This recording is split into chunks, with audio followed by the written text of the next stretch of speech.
Do you guys want to hear what 13 fans sounds like? It is surprisingly quiet, but it is very cold because of all the air movement.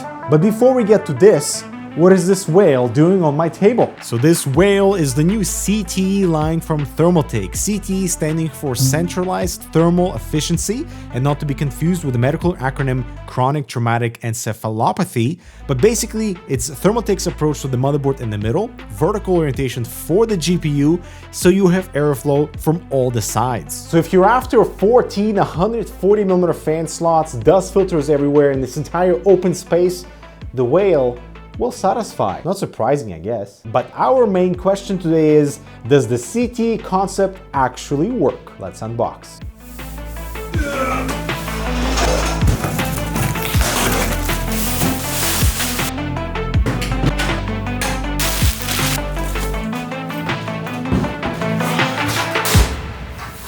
Now, to test this new form factor, I got too many fans, the new SWA fans that let me reverse the blades for that good-looking intake, so you're staring at the blades and not the booty of the frame. Not that there's anything wrong with that, to be honest. The front of the case is all mesh and filter, the bottom is the same, and so is the rear of the case to properly cool the GPU, which is probably going to be the main selling point for air-cooled systems. The exhaust area at the top will support 2 fans, luckily. But literally with so many intake areas, the front, the bottom, the rear, and whatever you do on the side, it is going to create positive air pressure, which is not really a problem because everything is very well dust protected. And of course, the vertical air movement for a PC case is not a new concept. Just look at something from Silverstone from 10 years ago. But what it is new is that rear intake for the GPU. So what happens when we take hot running components, fill all the fan slots on the CT frame, and really explore its cooling potential. Be ready to be captivated by a fusion of vivid colors, deeper blacks, and a wicked fast 240Hz refresh rate with Corsair's Xeneon Flex gaming monitor, featuring the world's first bendable OLED display in a stunning 45-inch WQHD ultra-wide aspect ratio.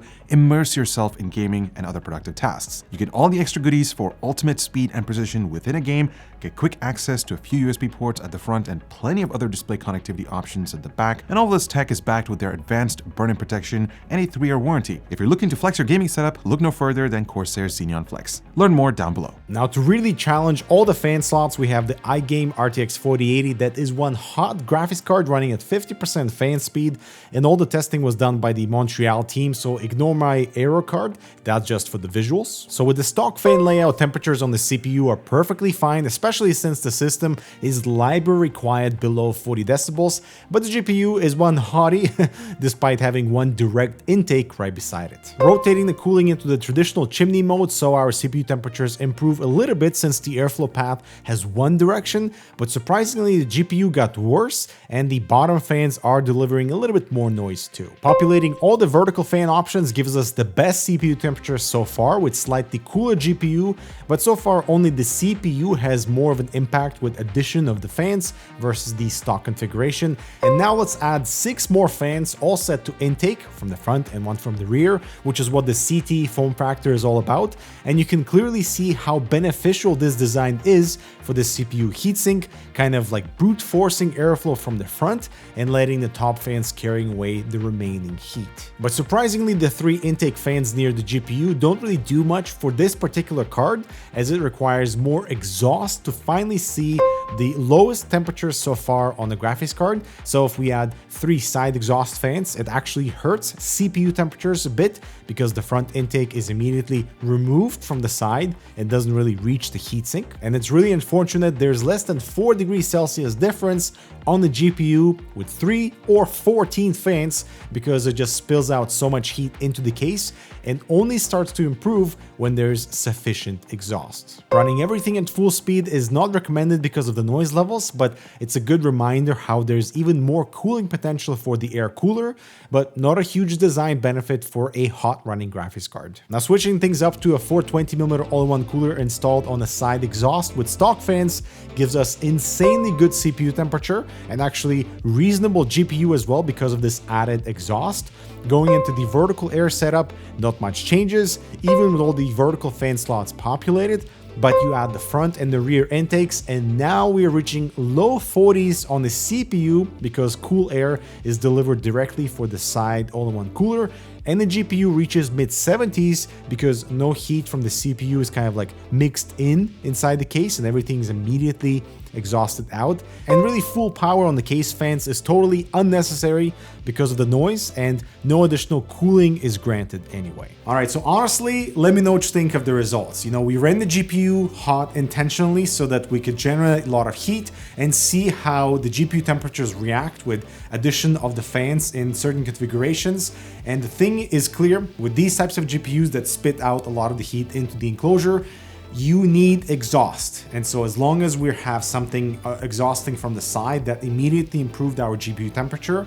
And that's why I would recommend running an AIO system, or if you're doing custom loops for this case, that will not be a problem at all. But having an AIO on the side there, having exhausting air, means that you're not mixing any of the heat generated by the CPU, because basically there's that like corner intake exhaust immediately for the CPU AIO, and then also some GPU heat that is generated and flowing inside the enclosure also gets pumped out from the side. And that is probably my ideal configuration to run with the CT form factor. So yes, it works. You're brute forcing airflow from the front, from the rear, from the bottom, some exhaust at the top, and nice exhaust from the side as well.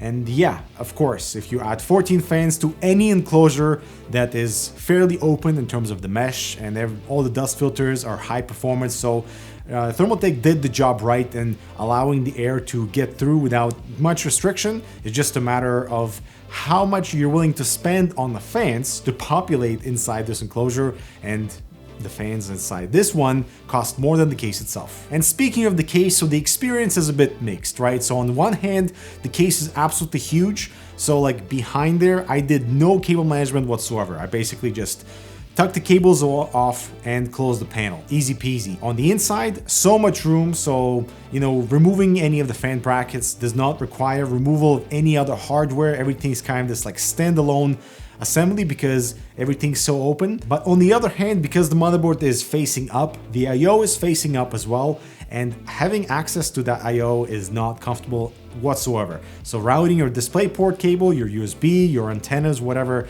they just have to pass way too much inside the frame, and they're nicely hidden when they exit from the back right beside the power cable. So swapping out a simple USB cable requires way too much work. The removal of the entire top panel, removal of the side panel as well, routing everything through the grommets and into the cutout for the motherboard I/O. And so if you have, like, say, a standard length DisplayPort cable, no way will that reach for a motherboard and the case and the monitor are right beside each other. So you need to buy an extra long DP cable. I do appreciate the loaded I/O for the case though, so you don't necessarily need to access the motherboard all the time. Also, if you're not a fan of the black model with all the metal mesh perforations, there is a white model and a TG model available as well that gives you a bit more glass, so the traditional approach, but without sacrificing on all the mounting capabilities on the interior. Of course, the airflow will be totally different, but something to keep in mind, you have those 2 CPU options, or more like 4 options. This is not my personal favorite way of building computers, just because this thing is absolutely massive. I'm not populating how many you can do, like 4 20mm radiators in there, but you can. And I think that's the whole idea of the CT form factor, is that you have this massive frame to work with and you go crazy whatever you want to do. All right, guys, I'm Dmitry. Thanks so much for watching. Check out this other relevant content. Subscribe for more. I'll talk to you in the next video.